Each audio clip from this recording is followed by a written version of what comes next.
సునీల్ కుమార్ రఘురామకృష్ణరాజు ప్రధానంగా టార్గెట్ చేసిన తన్నే సిఐడి డీజీగా ఉన్నటువంటి సందర్భంలో రఘురామకృష్ణరాజుని అరెస్టు హైదరాబాద్ నుండి తీసుకురావడం, ఆ సందర్భంలో తనని హింసించారు అన్నటువంటిది ఆయన ఆరోపించడం, ఆ తర్వాత ఆసుపత్రికి తీసుకెళ్ళడం, ఇక్కడ గుంటూరులో ఉన్నటువంటి జీజీహెచ్లో అదేమి లేదని రిపోర్ట్ ఇవ్వడం, ఆ తర్వాత ఆయన్ని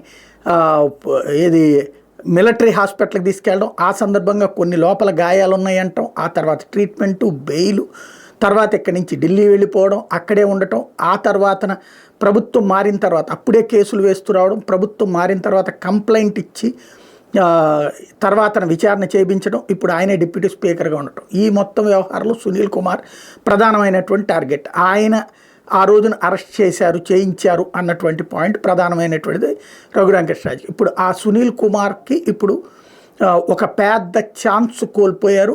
దానికి దెబ్బకి అంటే అప్పట్లో ఏబి వెంకటేశ్వరరావు గారి మీద కోపంతో ఏం చేశారు, అప్పుడు ఆయన మీద పెట్టినటువంటి కేసుల కారణంగా ఆయనకి డీజీపీ ఛాన్స్ ఎట్లా మిస్ అయిందో ఇప్పుడు సేమ్ పివి సునీల్ కుమార్కి డీజీపీ ఛాన్స్ మిస్ అయింది.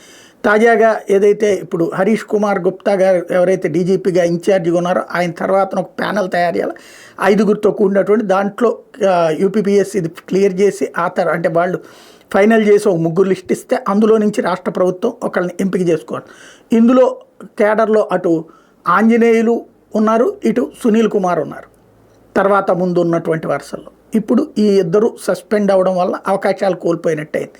అంటే ఒక బడుగు బలహీన వర్గాల నుంచి అక్కడ స్థాయి దాకా వెళ్ళిన తర్వాత ఆనాడు జరిగినటువంటి అరెస్ట్ కారణంగా ఇవాళ ఒక పెద్ద ఛాన్స్, డీజీపీ ఛాన్సే కోల్పోవడం అన్నటువంటిది ఇక్కడ కీలకమైనటువంటి పరిణామం కిందన ఉంది.